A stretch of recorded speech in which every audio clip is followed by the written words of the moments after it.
Et cette info stupéfiante qui tombe, le ministère de la Santé n'aurait pas la main sur la stratégie vaccinale en France. En tout cas, il n'a pas la main seul, puisque on découvre qu'il partage les responsabilités avec un cabinet de conseil. En l'occurrence, il s'agit du cabinet de conseil américain McKinsey. D'autres agences également sont appelées à la rescousse. On l'a vu pour recenser les masques disponibles. On ne connaît pas les chiffres. Pour lancer aussi les systèmes d'application, notamment l'appli Tous Anti-Covid.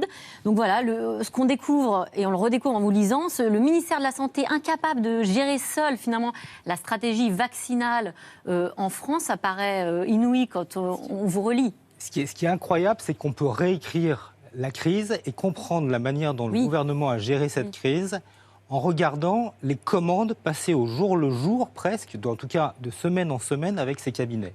Ça démarre tout au début, dès le 12 mars. On ne sait pas s'il y a des masques, combien on a de masques. Qu'est-ce qu'on fait ?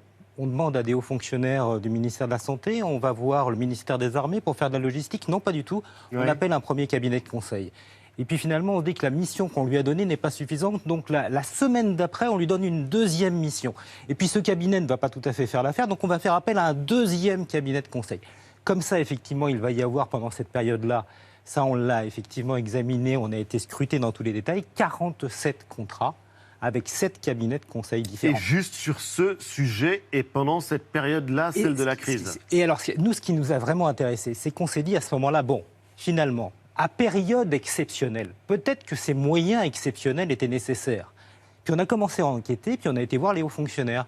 Puis ils nous ont dit, mais écoutez, c'est pas du tout exceptionnel. Ça se passe comme ça, partout, tout le temps, dans tous les secteurs depuis 15 ans. C'est ça qui est extraordinaire. C'est que c'est la pandémie qui l'a fait apparaître, mais en réalité, c'est quelque chose... Mais personne ne le savait véritablement, parce que le sujet n'avait jamais été mis sur la place publique.